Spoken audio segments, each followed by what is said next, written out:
Vamos, então, agora para... Isso aqui vai ser útil, né? Porque aqui, esse capítulo vai falar sobre as alterações da norma de perícia. E isso aí tem um impacto bastante grande aí para a atuação de todos que trabalham, independentemente da área judicial ou não. Tá bom? Alguém gostaria de ler? Ou mesmo que não goste, se dispõe. Bora. A norma 13752, Perícia de Engenharia na Construção Civil, cuja primeira versão foi publicada em 96, passou por um longo processo de revisão iniciado em 2017 e concluído em 24. O novo texto entrou em vigor no dia 22 de 10 de 2024. Dentre as diversas e importantes novidades introduzidas, destaca-se a diversificação da vistoria em 3 categorias com propósitos distintos.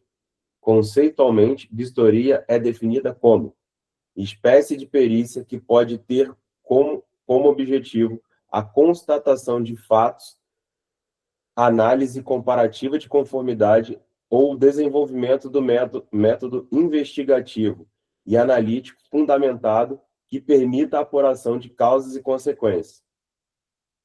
O entendimento da comissão de estudos foi que, a rigor, as vistorias devem ser pautadas por requisitos específicos a depender dos objetivos dos trabalhos, conforme a definição acima.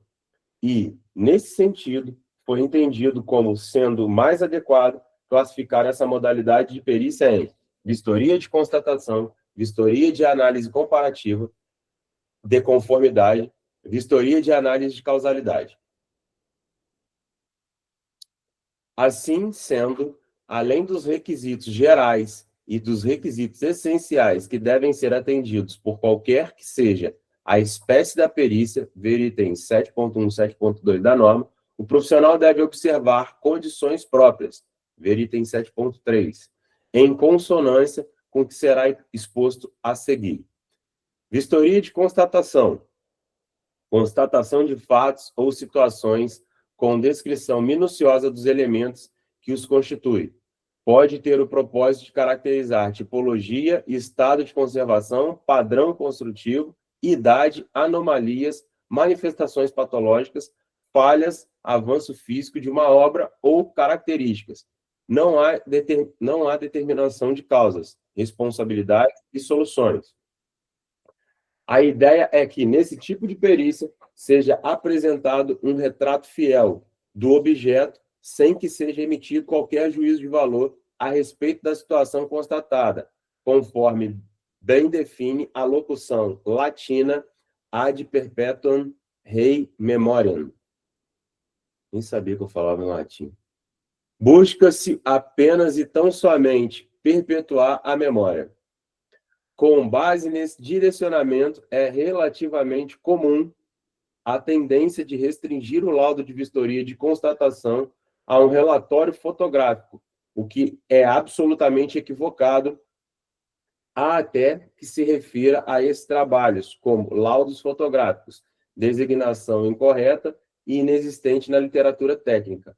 O laudo da norma acima reproduzido é claro, descrição minuciosa. Assim, fotografia e legenda apenas não atendem os propósitos normativos. É preciso que a situação observada seja caracterizada em palavras por meio de um relatório técnico que permita ao leitor conhecer os detalhes importantes que se deseja destacar.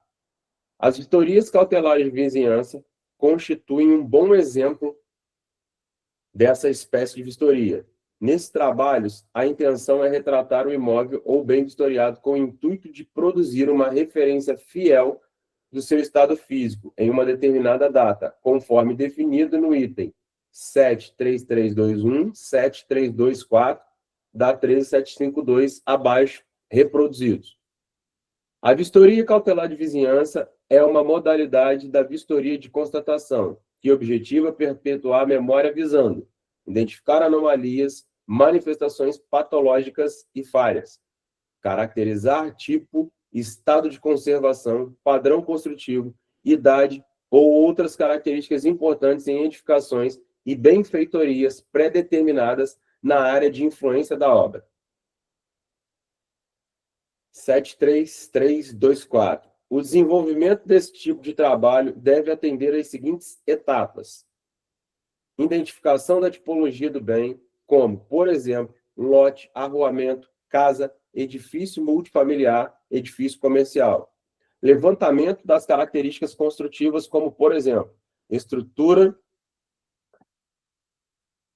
Perdi. Já vi. Não achei não. Gente, cadê eu? Levantamento das características construtivas, como, por exemplo, estrutura, cobertura, contenção e vedações verticais.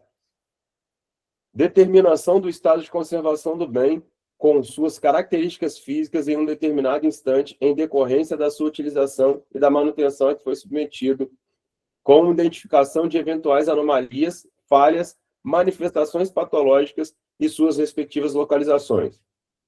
Descrição do padrão construtivo, com base na constatação da qualidade das benfeitorias e em função dos materiais utilizados na construção. Estimativa da idade do bem, levando em consideração suas características construtivas, arquitetônicas e funcionais. Identificação das condições de uso e ocupação do bem. Constatação de características específicas do bem e em outros aspectos considerados relevantes. Considerando que obras de construção civil, apesar de todos os cuidados que possam ser tomados, com muita frequência, produzem impactos e eventuais danos em seu entorno, a existência de um laudo de vistoria, bem como elaborado, será de grande valia para pautar a delimitação de responsabilidade de execução de serviços de reparação. Vistoria de análise comparativa. Acho que já dá. Vamos comentar. Vamos. Então, eu gostei muito, quer dizer, todos gostamos, né, dessa atualização da 3752, porque ele se tornou o laudo rastreável em todos os itens que o laudo tem que ter uma rastreabilidade. Então, eu gostei muito disso, e aí está aí no livro, essa primeira parte que eu li, exatamente dizendo isso. Cara, você precisa ter uma metodologia definida, isso precisa ser constatado pela outra parte, se caso houver um confronto. Então, eu achei, porque antes o que a gente via era: isso daqui é uma bola. Pronto. O perito falou, isso aqui é uma bola. Não, peraí, pô. Justifica porque que isso é uma bola. Justifica a metodologia que você usou para chegar à conclusão que isso é uma bola. Então, eu achei muito bacana a atualização. E aí, o Otávio Galvão Neto foi muito feliz em também dizer isso no livro, né? Inclusive, vou usar isso nos meus laudos. Muito bom, muito bom. Alê? Bom dia, pessoal. Eu fiquei com uma dúvida aqui, lá no começo do capítulo, ele coloca aquela parte destacada, que é como se fosse uma citação, e ele faz uma diferenciação entre anomalias e manifestações patológicas, além de falhas, né? Eu acho que isso no campo da patologia, para mim, fica confuso. Alguém sabe por que dessa distinção? Na verdade, ele quis citar, no meu entendimento, né? Quis citar vários exemplos dos nomes que você pode dar para problemas construtivos. Ah, tá. Então, você tem que descrever anomalia, manifestação, não conformidade, enfim. Sabe? No meu entendimento, essa é a ideia. É só tentar usar todos os termos possíveis para tentar enquadrar o que é atividade, né? Para a gente entender qual que seria a atividade de vistoria de constatação. Legal. Mais uma dúvida também é em relação à nomenclatura. Eu já ouvi falar que vistoria de vizinhança, medida cautelar e não vistoria cautelar. Parece que não é só semântica, parece que tem uma alteração do significado se você falar vistoria cautelar, que o correto seria vistoria de vizinhança, medida cautelar. Vocês já ouviram alguma coisa assim também? Sabem como que a gente deve falar? É muito usado vistoria cautelar de vizinhança, né? Uhum. Porque cautelar significa preventivo. Então, a vistoria é preventiva de vizinhança. A norma, ela traz como vistoria Vamos pegar aqui. Vistoria cautelar de vizinhança. Cautelar. Ó. A Ela norma chama mesma, assim, né? Isso, ela mesma chama. Mas se a gente pensar no tipo de vistoria cautelar não é definida dentro da norma. A nomenclatura mais correta, alinhada com os termos da norma, seria vistoria de constatação de vizinhança.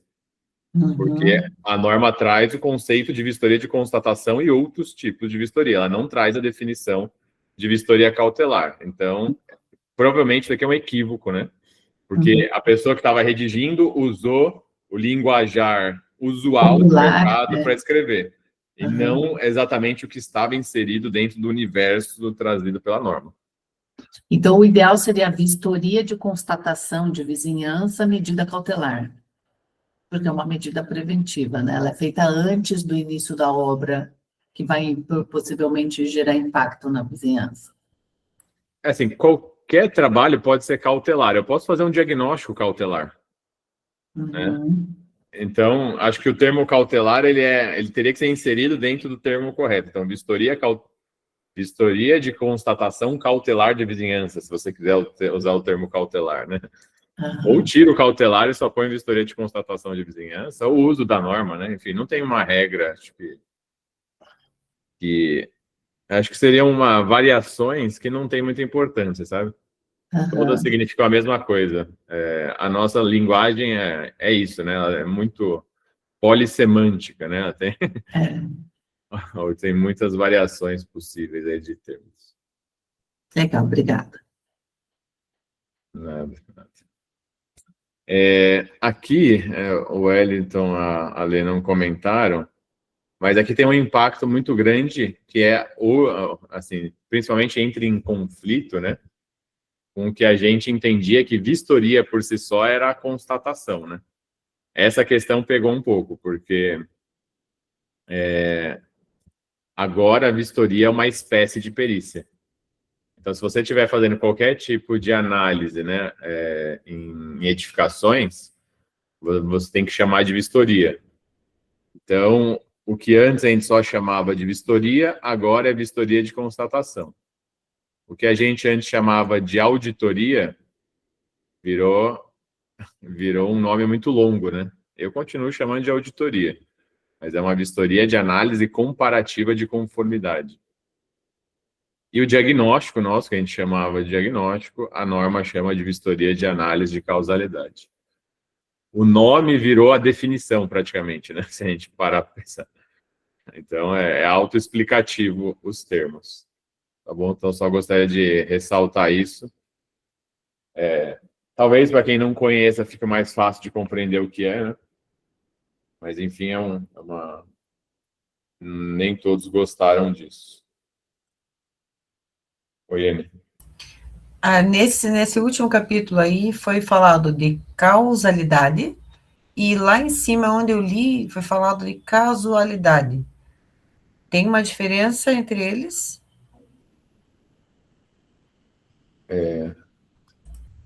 Não entendi a diferença. Não, a palavra é diferente só. Aqui caramba. Aqui no finalzinho, no começo, que você estava falando agora dos títulos, que mudou. Vistoria de análise de causalidade. Aqui, vistoria de análise de causalidade. E lá em cima, onde eu li, falava de casualidade. Não, casualidade é diferente. É errado. Ocasional, né? Sem o U, seria de ocasional. É isso? Onde está isso? Vamos ver. Lá em cima, deixa eu ver. Causa e efeito. O outro é ao acaso. É isso. Tá, então causalidade é causa e efeito. Casual. Então, e o casualidade é ao acaso. Tá. Nexo de casualidade. Não é erro de digitação. Tá bom. Porque estava no anterior, né? Eu li, exatamente. Eu li e fiquei assim, mas daí eu acabei comentando outras coisas e esqueci de perguntar isso. Beleza, então. A Vanessa tem suas enviadas, né? inclusive, eu estava pensando, vamos marcar isso, porque ela falou que depois a gente poderia enviar para o IBAP essa revisão aí. Eu acho bem legal. Então, gente manda pra ler. aproveitando, tem outro errinho aí lá embaixo, onde ele fala, ele cita os 2 itens antes de descrevê-los, está faltando um item também. Peraí, deixa eu achar aqui. Parabéns, viu, Vanessa? Você não vem, mas as meninas estão fora te representando. Estamos aqui. Parabéns. Na página 25, no último parágrafo, item 73324, está faltando um 3 aí. Aqui? Na página 25, último parágrafo. Aqui. Item 73324. Só o segundo, Gross. Primeiro não, só o segundo.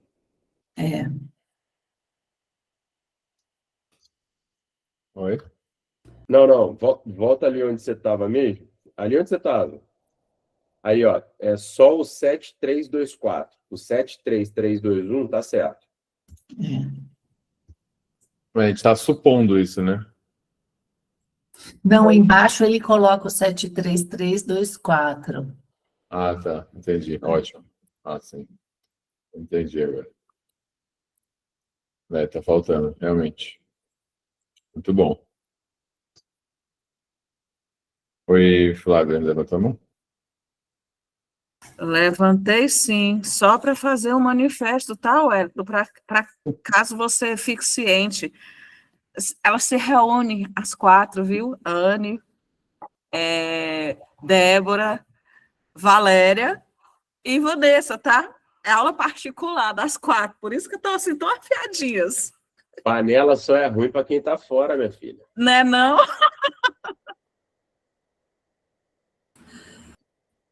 Eu perdi, que é. Tá vendo, Wellington? Tá vendo? Ó. Eu tipo assim, não é bem, a gente não tem aulas, a gente acabou tendo tivemos umas afinidades e a gente, em vez de ficar esperando o ENAPAT para a gente poder se reunir, a gente acabou conversando por videochamada, porque afinal de contas, relacionamentos de amizade precisam ser alimentados. E a gente conseguiu, deu match, digamos assim, para dizer mais simplesmente.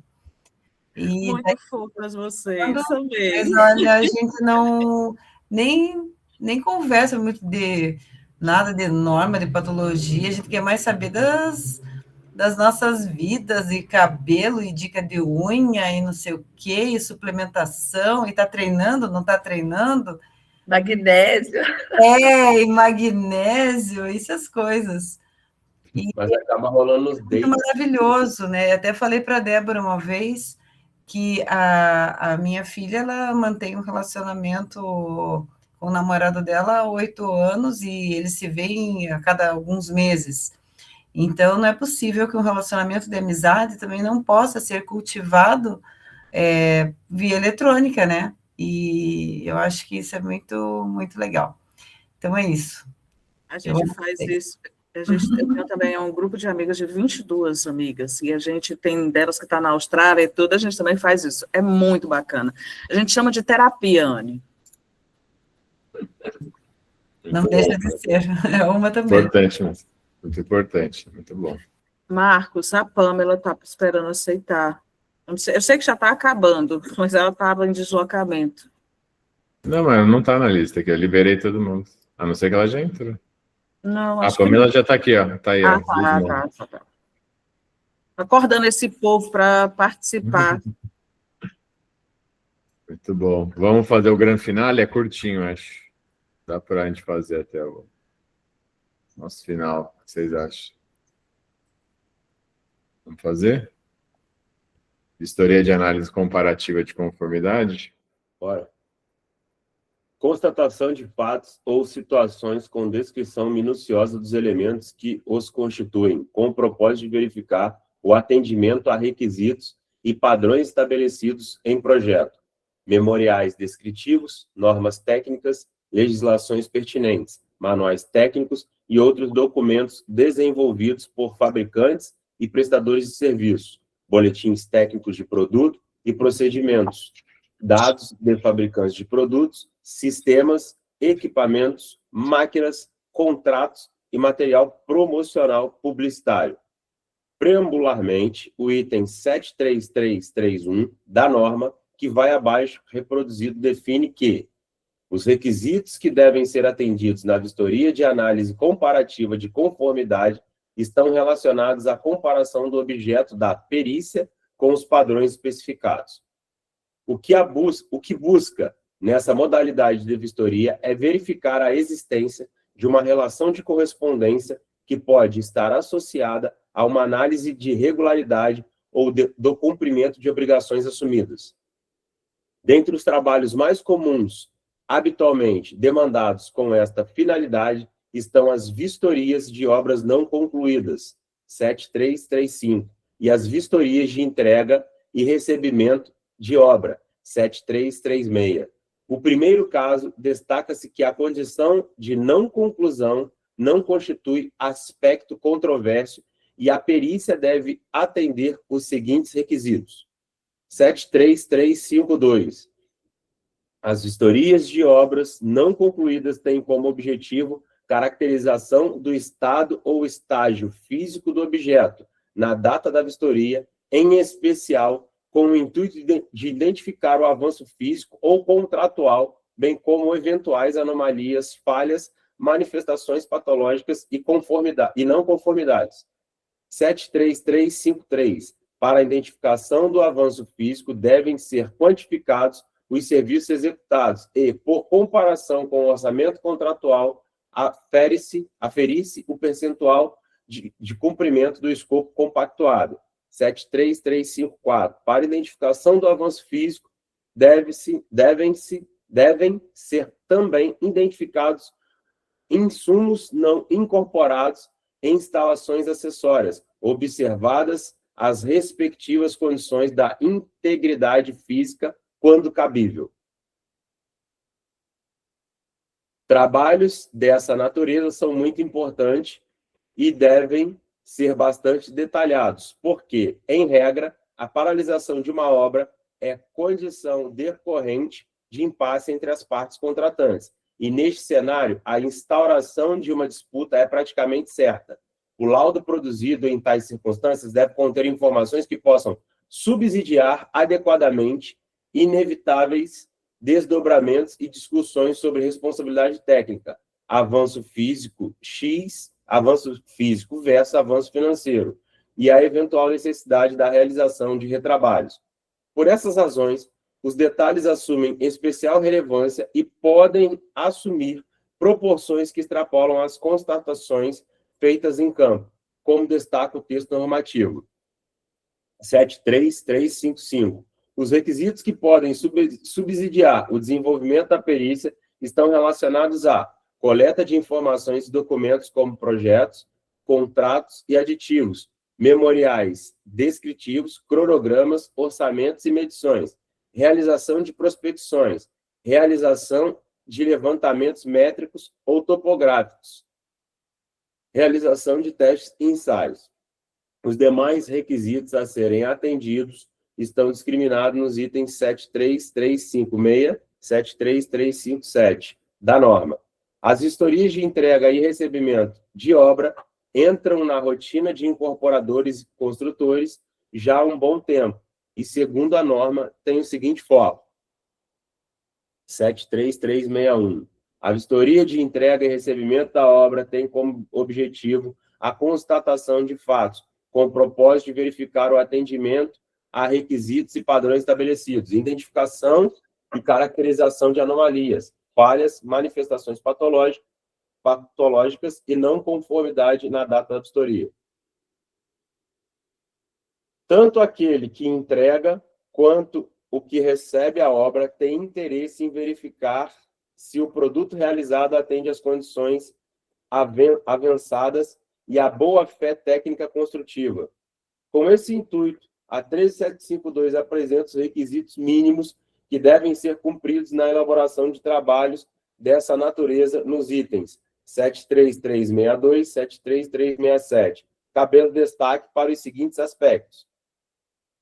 73362. É recomendável que os trabalhos sejam desenvolvidos por meio da inspeção sensorial de elementos, componentes e sistemas aparentes, acessíveis. Ainda nessas circunstâncias, devem ser verificadas as instalações e a situação de equipamentos que integram os sistemas construtivos, sendo as observações feitas também consignadas no laudo.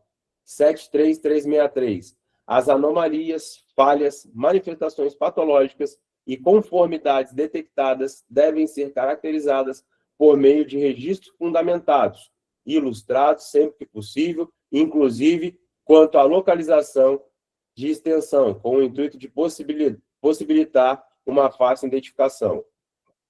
Muitas vezes essas vistorias são realizadas em etapas que podem ter início antes mesmo da conclusão da obra, visando a correção tempestiva de eventuais incorreções ou não conformidades. Eu tenho que falar aí que quanto ao texto, concordo com a Anne, né? Mas está bem jurídico. É muito extenso as frases, né? Muito extenso. É somente essa observação que eu tenho dessa parte. Na verdade, Grossi, você pode voltar isso aí bem no começo? Baixa mais um cadinho, Grossi. Aí, não sei. Então, eu fiquei na dúvida quanto a esse item. Depois eu preciso até verificar se esse item 7335 realmente está certo, tá? Eu só fiquei na dúvida quanto a isso, mas eu não tenho certeza. Beleza. Oi, Débora. O que me preocupa, assim, é a questão que são diretrizes técnicas. E, assim, muitas falhas de digitação, de concordância. A impressão que eu tenho é que não foi passada uma revisão do texto, assim, mais apurada, né? E aí a gente fica assim, a gente vê o rigor que eles, da cobrança, né, da parte técnica, né? E aí apresentam esses tipos de falhas, coisas pontuais, mas que acabam prejudicando ali, né? De repente, se você pega um trecho que está escrito para citação, né? Conforme realmente está escrito, e está com essa falha, né? Principalmente para o juízo, acho que é bem complicado essas situações. Acho que como um documento técnico como esse, deveriam ter feito outros. Eu sei que acho que o IBAP é um trabalho também, não sei se é isso, pergunta até para o Grau, se é um trabalho voluntário que é feito, mas acho que eles deveriam ter tomado esse cuidado. Muito bom. Isso aqui é acho que uma advertência para nós, né? Se você está tendo essa impressão, né? Imagine os nossos textos que são lidos para os outros, também pode ter essa impressão. Então, acho que serve de alerta, né? Você pode duvidar da qualidade do conteúdo em si. É isso que você está falando. Isso que mais me preocupa, porque a Vanessa trouxe questões na aula, a gente teve aula com o Grossi, muito difícil. Mas, enfim, sobre a elaboração de relatórios e laudos. E na aula que a Vanessa deu para a gente na sexta, realmente ficou bem claro de como a gente tem dificuldade. A gente não imagina que a gente está tão acostumado com aquele dialeto, com aquela forma de escrever, e a importância das revisões ortográficas, né, de escrita, porque muda até a forma da interpretação, né? Sim. E daí mas daí só um comentário sobre linguagem, né? Existe uma linha de pensamento em linguagem de que não existe um certo ou errado. Existe você tentar transmitir uma informação e o receptor entender essa informação. Tanto é que, se a gente analisar historicamente a linguagem, o que era errado antes se tornou certo, porque o errado se perpetuou. Então, palavras erradas se tornaram certas. Então, na verdade, a linguagem é dinâmica e ela se adapta a uma cultura e uma forma de se relacionar que a sociedade vive nesse momento. Eu acho que esse é o entendimento mais atualizado que a gente tem sobre linguagem. E daí até quebra alguns paradigmas, porque a gente foi treinado na escola de que existe um certo e errado. E você vai ser punido se você escrever errado, né? Eu penso diferente. Eu acho assim, se você conseguiu levar a informação, ótimo. Não pode o seu erro, né, comprometer o entendimento do outro. Mas é inevitável, né? Assim, pequenos erros de digitação, isso dá uma... Assim, são coisas que, enfim, podem ser evitadas, mas outras talvez não, porque é um vício já incorporado na nossa língua, né?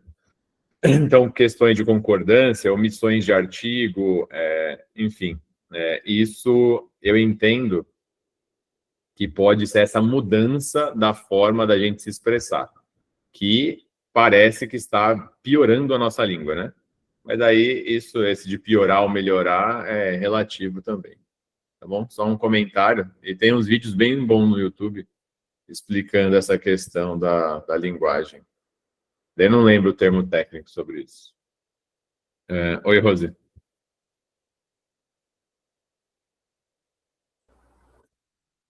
Bom dia, gente. Tudo bom? Bem, professor, eu só queria tirar uma dúvida daqui da questão da auditoria, porque aqui fala quando a pessoa recebe algo completo para ser analisado. Mas, assim, eu até tirar dúvida com o senhor hoje, que recente eu recebi, fui convidada para fazer parceria de um condomínio muito grande, 971 mil metros quadrados, de fazer uma sinalização, uma vistoria de sistema viário de sinalização urbanística, na questão do condomínio, um condomínio horizontal. Só que foi entregue só um projeto e está em estudo preliminar praticamente. Só tem alocação de lombadas, de guia, rebaixo de guia e faixa de pedestre. Então, assim, não está embasado o projeto, não tem nem memória descritiva, não tem detalhamento específico de nada. Então, assim, eu analisei o projeto e dei essa conclusão, assim, não sei se pode ser feito, porque aqui está falando que tem que fazer a auditoria conforme foi entregue para você, né?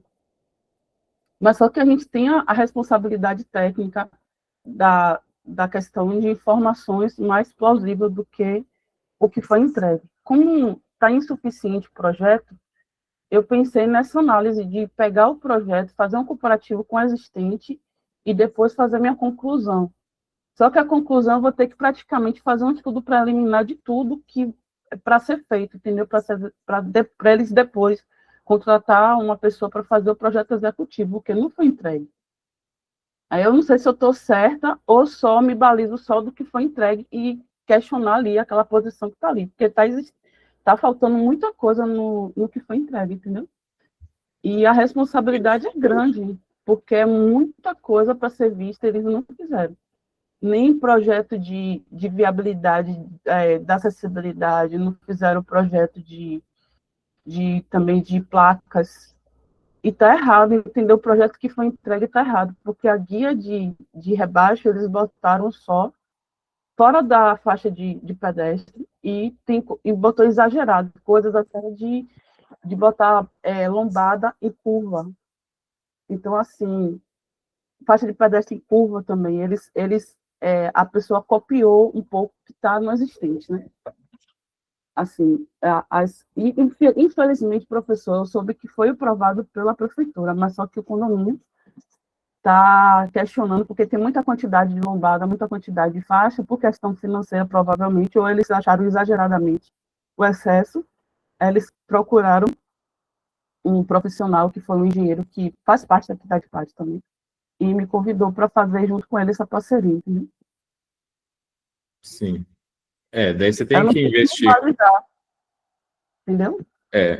Então, o que você está falando é o seguinte, ó, eu vou fazer a auditoria, só que o projeto que eu tenho, ele ele não é o executivo, né? Ele não seria o projeto final ou não existe projeto, ou seja, não tem uma referência para comparar com aquilo que está em campo.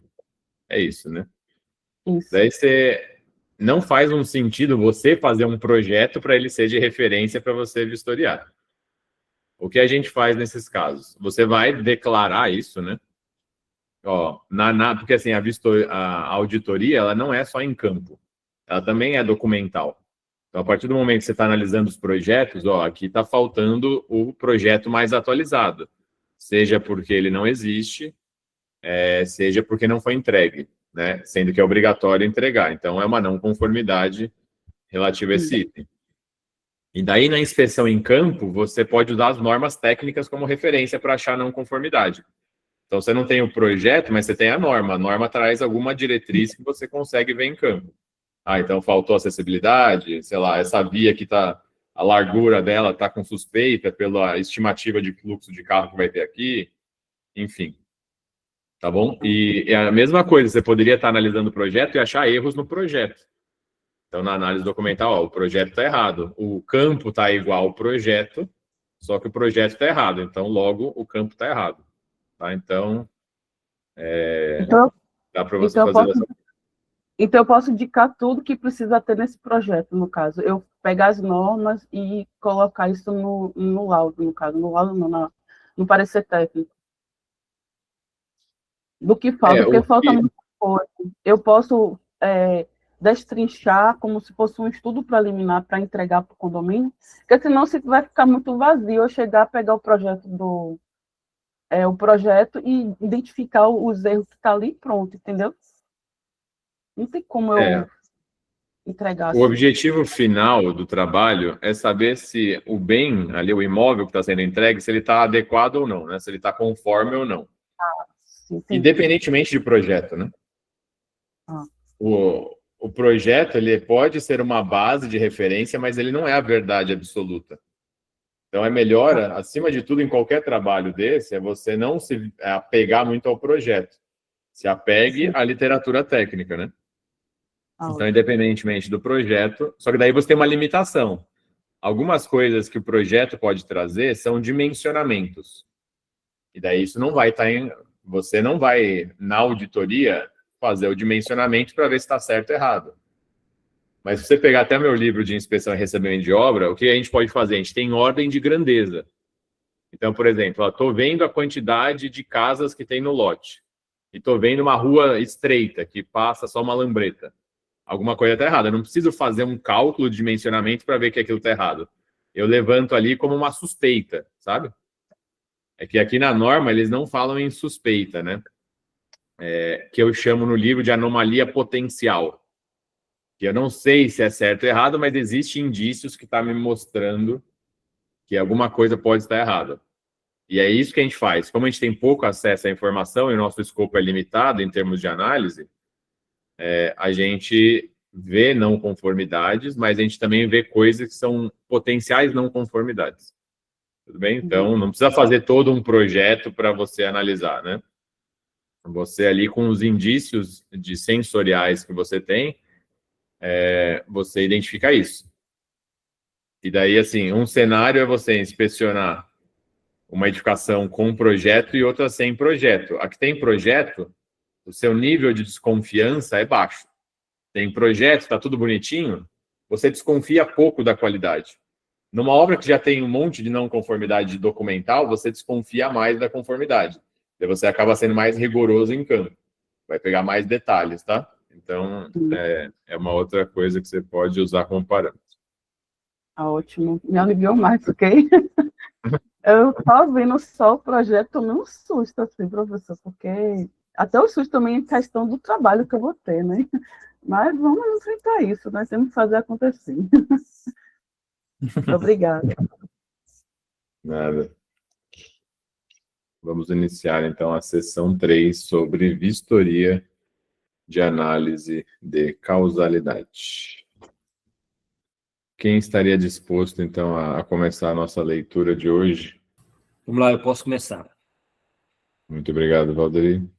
3. Vistoria de análise de causalidade.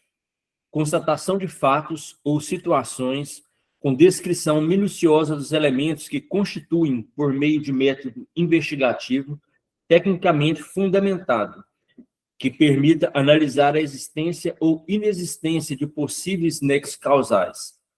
Essa vistoria pode ainda revelar responsabilidades e apontar consequências. Finalmente, tem-se essa terceira e fundamental modalidade de vistoria que transita na totalidade das discussões e litígios que envolvem o desempenho das obras de construção civil. Neste tipo de perícia, a grande arte está no processo analítico que conduza à identificação da relação causa e efeito. 7.3.3.4.1 A vistoria de análise de causalidade ou de apuração de nexo causal deve constatar fatos ou situações que permitam análise e verificação de possíveis nexos causais com relação ao objeto da perícia. Apesar da clareza do foco das vistorias de análise de causalidade, são comuns laudos periciais que se limitam a reproduzir imagens coletadas no campo com absoluta ausência de uma investigação que permita classificar as manifestações observadas de acordo com as suas respectivas naturezas. A partir da entrada em vigor da nova ABNT NBR 13752, trabalho com esse viés não mais poderão ser admitidos. 7.3.3.4.2 A metodologia investigativa a ser adotada para a apuração de nexo causal deve observar os requisitos técnicos necessários para as análises dos fatos ou ocorrências estudadas, a fim de proporcionar fundamentação, exatidão e precisão ao trabalho pericial desenvolvido. Os requisitos que podem subsidiar a metodologia investigativa escolhida no desenvolvimento da perícia estão relacionadas a: letra A, coleta de informações e documentos como projetos, contratos e aditivos memoriais descritivos, cronogramas, orçamentos, dados e catálogos de fabricantes de produtos, materiais, componentes, sistemas, equipamentos, fotos, vídeos e laudos anteriores, normas técnicas aplicadas às legislações vigentes, realização de prospecções, realização de levantamentos métricos ou topográficos, realização de testes e ensaios. Outros fatores que subsidiem a metodologia investigativa adotada. Dr. Carlos Pinto de Lamar, em Direito da Construção Civil, editora Spini e Leude, faz a seguinte ponderação. Eis o ponto neufrágico de uma perícia em que o profissional emprestará todo o seu conhecimento técnico para analisar, classificar e identificar as causas, danos ou eventos encontrados, fornecendo elementos para orientar e fundamentar decisões ou julgamento. Nas questões que envolvem a construção civil, não raro se encontram trabalhos periciais em que os peritos simplesmente relacionam anomalias e seus elementos constituintes, sem, contudo, considerar os diversos fatores que podem ter dado causa, se são de origem construtiva, se são associados à decrepitude, à deterioração por falta de manutenção, a avarias ou até mutilações. É fundamental que haja a classificação das manifestações, porque a legislação trata de forma diferente manifestações de naturezas diferentes, associados prazos distintos de reclamação, quer se tratem de vícios, quer de defeitos. O texto normativo apresenta com absoluta clareza a classificação das manifestações quanto à origem e quanto à natureza. Esse passo é fundamental para subsidiar adequadamente o julgamento das demandas, pois cabe ao perito fazer o filtro para magistrados e árbitros que, leigos na matéria, dependem integralmente da expertise do perito. Em razão da grande relevância do tema, cabe reproduzir abaixo. 7.3.3.4.5.1 A classificação quanto à origem é dividida em: letra A, anomalia, endógena, exógena ou funcional. Letra B, falha, de uso, de manutenção, de operação. Letra C, caso fortuito Letra D, força maior. Item 7.3.3.4.5.2. A classificação contra a natureza é dividida em vício, vício aparente, vício oculto, vício de informação técnica. Letra B, defeito. Letra C, avaria. Letra D, mutilação, deterioração, decrepitude ou fenômenos naturais. O enquadramento nas classificações acima, toda evidência, é fruto do processo investigativo desenvolvido para a determinação do nexo causal. Assim sendo, o trabalho pericial em vistoria de análise de causalidade demanda muito esforço e muita experiência profissional. A conjunção desses dois fatores é que vai propiciar resultados consistentes e bem fundamentados. Complementarmente, pode ser mencionadas algumas condições que podem auxiliar na melhoria da qualidade dos laudos periciais. Item 7.3.3.4.7. A critério do profissional, podem ser desenvolvidas complementarmente as seguintes etapas. A. Esclarecimento quanto a possíveis consequências, efeitos e implicações que possam derivar das ocorrências constatadas, analisadas e caracterizadas. Letra B. Esclarecimento quanto às respectivas responsabilidades técnicas relativas a ocorrências caracterizadas, especialmente quanto à sua origem e natureza. Letra C. Indicação de reparos ou obras necessárias para a correção das ocorrências caracterizadas, indicando quantidades, serviços necessários e estimativa fundamentada dos custos e preços de mercados envolvidos, ou subsidiados em literatura técnica pertinente. Essa situação deve ser apresentada de forma segmentada, conforme a classificação da natureza das ocorrências analisadas em 7.3.3.4.5.2. Conclusão.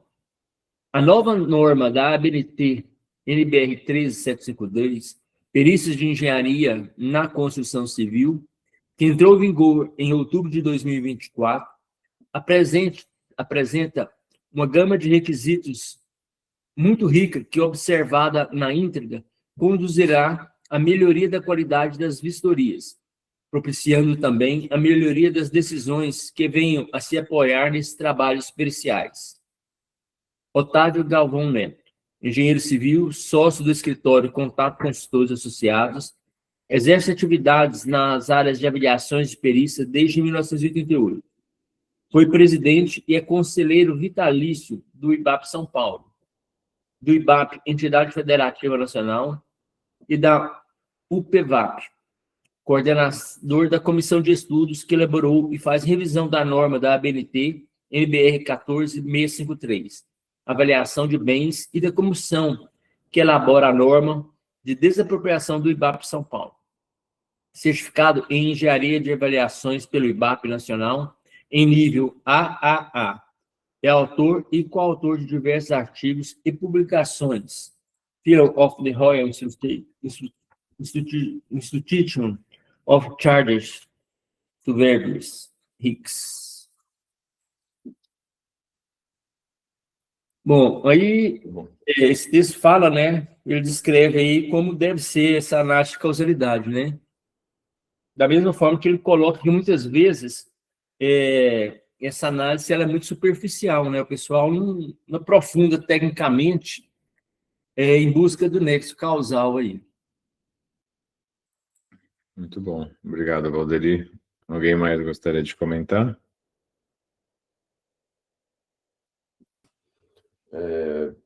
Essa análise aí é muito importante, é o que o Valderi falou. Muitas vezes as pessoas não fazem. Na patologia das construções, a gente encontra muito laudo sem essa análise de causalidade. Mas, na segurança do trabalho, esse é o motivo, eu vou dizer, de quase 100% dos meus pedidos de impugnação de laudo, né? Simplesmente, um exemplo. Tal trabalho é insalubre. Tá, é insalubre porque a própria norma, a NR15, já diz lá que o trabalhador tem que ser exposto a agente biológico, então, por tempo permanente. Então, esse permanente também já gera um outro problema, né? Então, quando você vai pegar o laudo, você fala, cara, tudo bem, é insalubre, mas qual agente biológico está envolvido nisso? Então, na segurança do trabalho, isso já é uma prática de muitos anos, mas na patologia das construções ainda vem patinando, embora a norma foi atualizada agora, e aí muita gente está tendo que correr atrás daquilo que a gente já fazia, já praticava. Isso mesmo, isso mesmo. Alguém mais?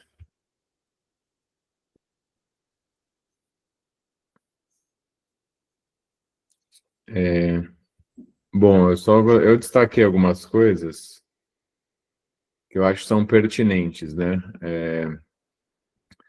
Primeiro que, assim, ter este item na norma é interessante, porque ele deixou mais requisitos, né? Então, antes era uma prática, igual o Wellington falou, é uma prática. Quem faz diagnóstico sabe fazer diagnóstico faz tempo, independentemente da norma. Mas a norma vem trazer ali parâmetros de referência para você até poder cobrar, ou para quem está iniciando, ter parâmetros, né? Parâmetros de referência ali de como que deve conduzir um diagnóstico. Porque essa vistoria de causalidade nada mais é que um diagnóstico de causas do problema. Deixa eu aceitar só aqui uma pessoa. E daí, algumas questões, né? Ele bate muito na tecla de metodologia. Então, o que a gente exige... É muito importante o termo da metodologia dentro da norma, porque a perícia, na década de 90, até meados dos anos 2000, né? Até a década de 90, anos 2000, era muito alicerçada na opinião do perito. Então, é no feeling do cara. O cara chega, bate o olho, não, isso daqui aconteceu por tal coisa. E essa autoridade do perito, como pessoa, era muito forte. E aceita, né, como uma verdade. Então, a opinião técnica de especialistas era tida como uma verdade. E isso era suficiente para gerar uma convicção do juiz.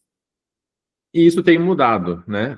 Um pouco de ciência, né? Um pouco da área mais científica exata, vamos dizer assim, tem permeado a prova pericial e isso tem mudado, e a perícia ela teve que mudar um pouco da percepção, conhecimento individual do perito para uma estrutura metodológica fundamentada, igual uma metodologia científica, para você conseguir demonstrar o seu diagnóstico. Ou seja, eu tenho que pegar essa evidência e justificar ela de tal forma, né? Aqui baseado em documentos, normas, ensaios, demonstrar a relação de causa e efeito. Então a gente está nessa transição ainda, né, da mentalidade do nosso setor, de que não basta eu só chegar, ver uma trinca e classificar ela arbitrariamente. Essa trinca é construtiva. Ah, por quê? Porque eu acho que é construtiva. Não, isso não existe mais, né?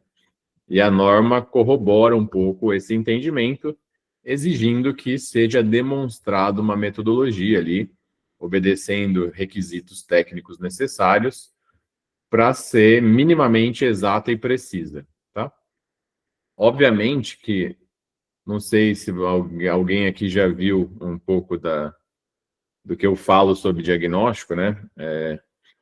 Mas isso ainda é um engatinhar na metodologia investigativa, né? A norma poderia descrever vários métodos investigativos, né? Como exemplo. Então, você deve obrigatoriamente seguir uma metodologia hipotético-dedutiva, um método empírico, né? Indutivo, enfim. Ela não chega nesse nível, né? De descrever as metodologias, porém, ela já dá um primeiro passo falando isso, ó. Você tem que estruturar uma metodologia fundamentada, enfim, para você chegar nas suas conclusões. Tá? Então, isso eu acho que foi um salto bem grande. Obviamente que a gente precisa dar mais passos, mas esse é o principal. E outra coisa, não sei quem está mais tempo ou já mexeu com a questão de classificação, né? Uma novidade para nós em termos de origem, é o aparecimento aqui de caso fortuito e força maior. A gente, nas normas do IBAP anteriores, ou na própria norma de inspeção predial, a gente tem classificação de origem só que de endógena, exógena, funcional, falha de uso, falha de manutenção e operação, né? Essa era a classificação padrão. Na norma, criou-se duas classificações adicionais, caso fortuito e força maior, que é até um pouco difícil da gente classificar, porque a norma não explica o que é isso. Isso aqui é basicamente um jargão jurídico, tá? E não existe consentimento dentro da doutrina jurídica do significado de cada um desses itens. Então, provavelmente, a gente vai ter que definir isso para poder classificar. Hoje, eu recomendo que você pegue alguma referência jurídica e coloque, ó, para mim, no meu laudo, caso fortuito é isso, para mim, no meu laudo, força maior é isso. Certo? Daí você vai classificar de acordo com a sua definição, até que a gente tenha uma referência na revisão da norma ou alguma outra referência, tá bom? Tem uma classificação nova que não existia antes, que é quanto à natureza. Isso também é uma novidade. Para mim, isso aqui não agrega muito valor, tá? A não ser as questões aqui de vício aparente, oculto de informação técnica, que daí faz sentido, né? Porque você falar que é um vício construtivo, só que aparente, é diferente de você falar que é um vício construtivo oculto, juridicamente, né? Porque tem uma relação de prescrição, enfim. Então, a decisão do juiz vai mudar em você falar que é um vício aparente ou oculto. E também vai mudar se você falar assim, ó, é uma falha de manutenção, só que é por um vício de informação. É diferente de você falar que é uma falha de manutenção por decrepitude, né? Tudo bem? Por deterioração. É diferente. Porque aqui o vício de informação meio que se encaixa com uma negligência do construtor em não dar as informações de como deveria ser mantido. Então, para essas três faz todo sentido informar isso, mas para os outros, para mim é basicamente inócuo, tá? Não muda nada classificar. Então, eu particularmente, eu não classifico. Porque existe uma relação direta entre cada um desses termos e as origens. Então, por exemplo, mutilação. Mutilação é alguém ir lá fazer uma reforma e furar uma estrutura. Obviamente que ela só pode estar relacionada a uma ação de mau uso ou uma ação exógena, né? Então, não agrega muito, sabe? Falar, e daí que foi mutilado, né? Isso não vai mudar nada a decisão de ninguém. Pelo menos no meu ponto de vista. Ainda ninguém me convenceu do motivo da natureza, a não ser esses três itens, e ninguém, para mim, nunca definiu o que é natureza. Então, acho que eu não entendi muito bem para que serve isso, porque não tem a definição do termo natureza. Tá bom? Então, isso aqui é uma crítica minha que eu venho falando há algum tempo. Oi, Alê. Oi, bom dia. Eu tenho uma dificuldade de entender, eu não sei se vocês compreendem, essa coisa da origem, né? Uma anomalia exógena, quer dizer, uma falha de operação já não é uma anomalia exógena, não é a mesma coisa? Por que divide origem em anomalia e falha? Porque para mim parece que falha é uma razão da anomalia. Falha de uso vai gerar uma anomalia exógena. E a outra dificuldade que eu tenho é de entender a diferença de origem e natureza. Para mim, parece muito a mesma coisa, está muito confuso. Esses conceitos, para mim, estão muito confusos, assim. Eu também não uso, porque eu acho que confunde também quem está lendo, né? Eu uso essa origem das anomalias endógena, exógena e funcional, mas eu acho muito difícil. Essa coisa da falha, para mim, já é uma consequência É muito confuso, você entende isso? Eu consegui equacionar bem a questão da origem a partir do momento que eu tentei organizar essas informações dentro de um 5W2H. E a origem, basicamente, é o who, é quem. Daí, quando você pensa em quem, a gente vai falar, ó, endógeno, para mim, é a mesma coisa que projeto, execução e materiais. Então, quem?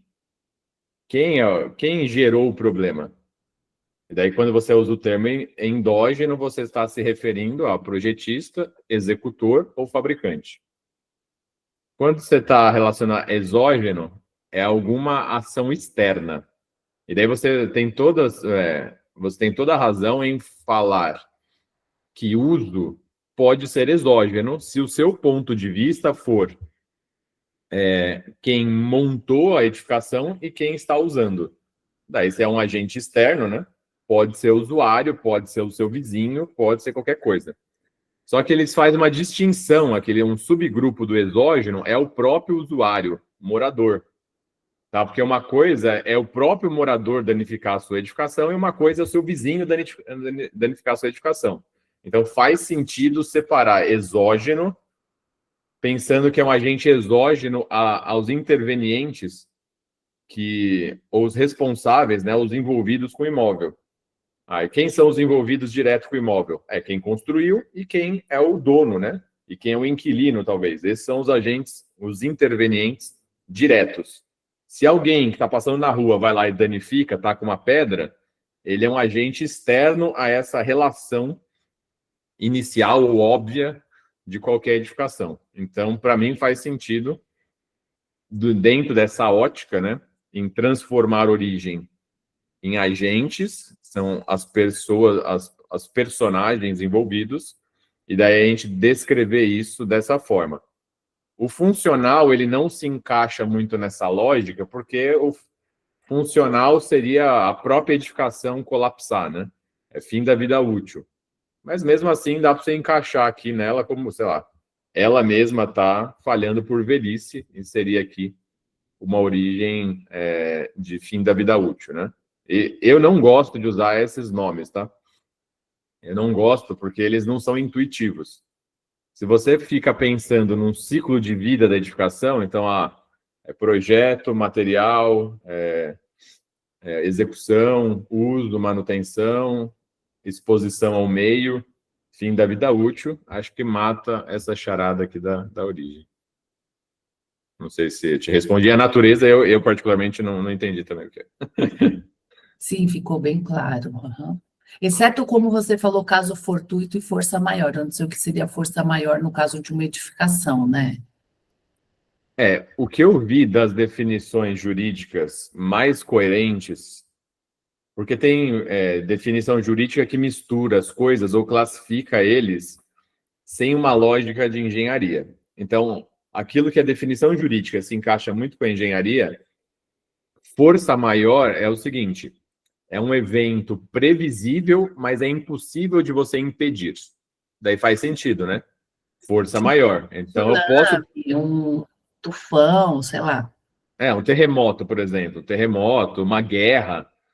Estou vendo que está em iminência aí de ter uma guerra. Posso fazer alguma coisa? Não. Se cair uma bomba no meu prédio, vai gerar uma trinca. Uhum. Certo? Por baixo, né? No mínimo. Então, força maior. Caso fortuito seria o acaso. Daí seria assim, um evento não previsível, tá? Daí faz todo sentido. Tipo, tem uma chuva atípica. Uma chuva atípica, pelo próprio nome, ela não é previsível. Uhum. Ela se encaixaria em caso fortuito. Novamente, poderia encaixar em qualquer uma dessas de cima, normalmente em agentes exógenos, né? Em geral, caso fortuito e força maior são exógenos, uhum. Mas são um subgrupo interessante para o juiz, porque aí ele não responsabiliza ninguém, né? Uhum. A responsabilização faz todo sentido, né? Exato. Mas isso tinha que ser melhor definido e explicado, né? Isso daqui é a minha teoria, é o que eu interpretei também. Não, tá ótimo. Ficou bem claro. Obrigada. Nada. Débora? Professor, primeiramente, bom dia, né? Quanto à natureza, será que não é a questão, por exemplo, um pouco do funcional, uma madeira que apodreceu com o tempo, porque é da natureza dela que ela se decomponha, por exemplo. Não poderia ser nesse sentido? Mesmo que tenha feito tratamento, cuidados, né? Uma decomposição natural do material? É, é como se fosse o tipo, né? O tipo de anomalia, né? Quando Seria uma classe. eu penso nessa forma, mas também acaba entrando na questão da função, né? Porque por mais alguns materiais, por mais manutenção que você faça com o decorrer do tempo, eles precisam ser substituídos, né? Uhum, sim. E É a que no outra meu questão, raciocínio. desculpa, pode Pode falar. falar. Não, pode falar Não, só primeiro. Ó, é que na minha mente, o que a própria norma fala é que você tem que pensar em causa, seria o porquê, mecanismo, seria como, e origem, seria quem, tá? Então, faz sentido. Quando você vem em natureza, ela só seria, a gente poderia pensar em o quê, né? O quê? O quê ou qual seria o tipo, né? Qual o problema? Ah, é um vício aparente. Talvez seria, na verdade, um tipo da anomalia, porque na minha visão, o qual é a própria anomalia, entendeu? Sim, sim. É a anomalia em si. E daí seria uma forma da gente, então, em vez de falar fissura, qual é o problema? É uma fissura. Qual é o problema? É um defeito, é um vício aparente. Seria uma forma de enxergar isso, então seria, na verdade, um tipo de anomalia. É a única forma que eu enxergo. Mas eu não vejo como isso agrega, entendeu? Essa é a questão. É só A mais não uma ser. terminologia para acabar também complicando as análises, né? Ao invés de facilitar, acaba gerando mais uma. Isso, isso. Tipo, porque ninguém conhece esses termos, são novos, né? Então você cria um dicionário novo e impõe isso, sendo que não há acréscimo. Se houvesse acréscimo, eu falei, tudo bem, vamos adotar esse novo vocabulário, e porque a gente vai ter tal benefício. Mas hoje eu não tenho, de forma lógica, como argumentar para convencer vocês de que faz sentido classificar isso. Então, se eu não consigo convencer ninguém, porque eu não estou convencido, né?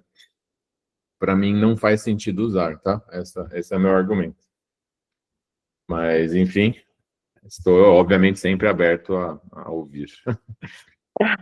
E a outra questão também me preocupa um pouco, essa questão, né, que até mesmo pela análise que a gente fez das qualidades dos laudos, né? Uhum. Muitas vezes as perícias são de justiça gratuita, né? Então as possibilidades de fazer alguns tipos de análises, elas são inviáveis, ou até mesmo, dependendo do cliente, você não consegue desenvolver, por conta de verba, né, alguns tipos de ensaios. E aí eu fiquei pensando, eu falei assim: "Nossa, o Grossi veio, assim, com a sua teoria, né, de para identificação de métodos de diagnóstico, é muito boa. Eu tenho usado, tem me ajudado bastante para poder identificar até em outros tipos de laudo, não só de patologias, pra você poder, explicar e chegar numa conclusão plausível, né. Então, eu acho Uhum. que o seu método vai, com essa mudança, principalmente, ele vai ser muito utilizado. Então, só uma observação mesmo. Obrigado. Obrigado. Mas com relação à justiça gratuita, veja que a norma deixa aqui o termo podem, tá? Então, ó, podem, ela não exige que você faça ensaios, o que infelizmente é uma pena, né? Mas realmente em alguns casos seria impossível você fazer ensaio. Então, o termo podem é voluntário, tá? Dentro das definições da BNT. Oi, Wellington. Falando exatamente sobre o ponto que você acabou de destacar, a gente não pode esquecer que a gente tem uma hierarquia das normas. Vou bater na tecla de novo da segurança do trabalho.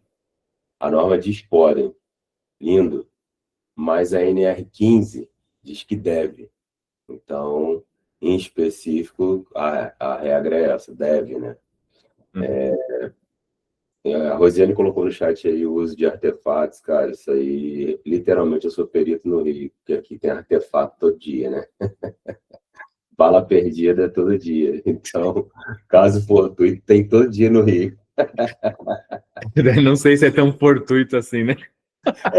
No Rio de Janeiro já está algo natural, aí a gente pode entrar até em natureza. Bruce, cara, natureza para mim é uma coisa que eu também sempre tive dificuldade de entender isso, sabe? Porque eu acho que a natureza, para mim, ela pega muito no nexo de causalidade. E aí acaba sendo redundante, né? Uma vez que você já tem a origem. Então, a natureza, para mim, está muito ligada a nexo de causalidade. Sim. Perfeito. Perfeito. Valeu. Não, provavelmente, eu já perguntei para várias pessoas na natureza, no Cobreap mesmo, né? Eu fiz de propósito 3 cursos de nexo de causalidade para ouvir a opinião das pessoas, né? E eu fiz essa pergunta, ninguém me convenceu. Na verdade, eu acho que eu convenci as pessoas. Porque todos me falaram, por que você não participa da reunião e fala isso para a gente revisar? Então, acho que dá para a gente enxergar de outra forma e ficar mais prático, né? Porque a gente não quer burocratizar o diagnóstico. A gente quer dar uma estrutura que facilite, né? Então, assim, acho que não facilitou tanto. Oi, Rose. Bom dia a todos. Professor, eu falei essa questão do artefato porque também está acontecendo também o povo usar fogo de artifício, outras coisas em ambiente fechado.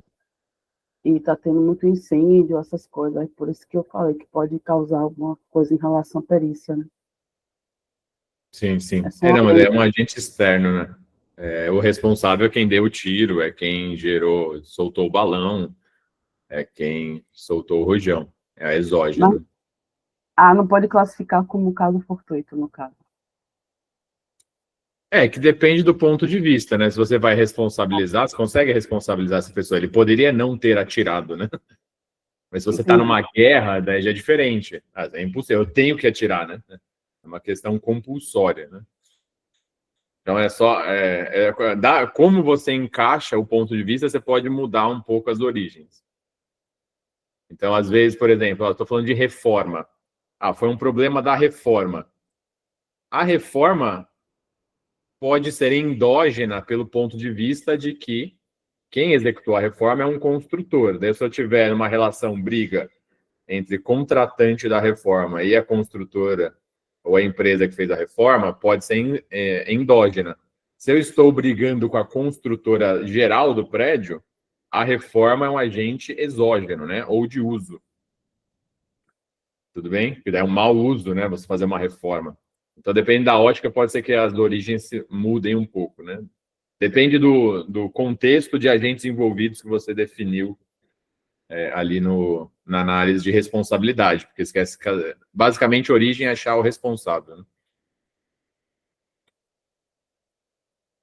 Tudo bem? Bom, só para a gente finalizar essa sessão, a gente ficou bastante tempo. Um ponto importante que muita gente bate na tecla, que não é dever do perito, né? Definir responsabilidade, a norma, ela traz um termo um pouquinho diferente, ó. A critério do profissional, não é bem a critério do profissional, né? É em função da demanda. Então, em função de quem te contratou, solicitou ou não. Então, se o juiz te contratou, né? E ele pedir para você definir responsabilidade, definir consequência, você vai fazer. Se quem te contratou extrajudicial ou outro cenário de contratação pedir essas coisas, você vai fazer. Então, não é a critério do profissional, tá? Esse termo não foi muito feliz, eu entendo, na norma. Mas, enfim, em alguns casos, né, vamos mudar isso aqui, ó, em alguns casos pode ser desenvolvida complementarmente outras etapas que não seriam obrigatórias ou essenciais para um diagnóstico. Consequências, que é prognóstico, né, possíveis consequências, a evolução do problema. Responsabilidade, que é inevitável, né, a partir do momento que você definiu a origem, obviamente você já direcionou a responsabilidade material, né? Não a responsabilidade jurídica. Daí que tem a briga que eu queria fazer um comentário. Existe a responsabilidade pelo olhar jurídico e existe a responsabilidade pelo olhar dos fatos. A gente vai ver a responsabilidade baseada nos fatos. Tudo bem? Então, a norma galgou esse termo responsabilidade técnica, né? Seria técnica de engenharia, que daí faz todo sentido, tá? Então, porque sempre, não sei se vocês já viram isso, às vezes você escreve o termo, o responsável pelo dano é a construtora. Daí, tipo, os advogados já vão bater na sua cabeça, não, você não tem que definir responsabilidade, é o juiz. Daí o cara vai anular o seu laudo só porque você usou o termo responsabilidade, né? Aqui agora já distingue, né, a responsabilidade jurídica da técnica, então a gente está protegido, vamos dizer assim. E obras necessárias, daí tranquilo, né, o reparo necessário do problema. Tudo bem? Aqui tinha um errinho, né, de espaçamento, né, deve ser algum erro na formatação, depois a gente manda para ler o de... Oi, Wellington. Esse item está dando pano para manga. Aí, Grace, quanto critério você tem definido responsabilidade depois da atualização da norma? Você tem definido nos seus laudos? Não, eu sempre pus responsabilidade, sempre. E aí, como que você menciona isso? A responsabilidade é a construtora, a responsabilidade é isso? Você é bem direto? Ou você sempre está ali na terceira pessoa? Não, eu coloco eu ponho em tabela normalmente, né? Então, o problema, trinca. Daí eu ponho lá, origem, projeto, daí responsável, requerente, requerido. Essa matriz você já apresentou em algumas aulas suas, palestras, enfim, é essa matriz que você coloca, exatamente ela. Isso, exato. Tipo um quadro resumo diagnóstico eu ponho. Beleza. E é bem aceito. Eu tenho várias decisões até em segunda instância de tanto aceitar o termo, quem a definição de responsabilidade, quanto a mensuração de responsabilidade, que é o que eu ganhei os prêmios, né, no Cobreap, é justamente por um método de quando eu tenho mais de um responsável, como o pessoal fala em dosimetria, né, como eu doso a responsabilidade, ou como eu mensuro o percentual de responsabilidade de cada agente. Você apresentou isso no último encontro nosso da debate, inclusive. Sim, isso. Eu publiquei isso em artigo, né? Enfim, hoje tem 5 métodos possíveis. Até vou apresentar no Instituto de Engenharia, agora em fevereiro. Na quinta-feira, eu vou mostrar uma nova metodologia que eu apresentei no Congresso de Direito lá, do IBDIC, que é Instituto Brasileiro de Direito da Construção. E... Enfim, daí então eu tenho aceito, o pessoal aceita a responsabilidade, bem explícito. O juiz pede também várias vezes. Né?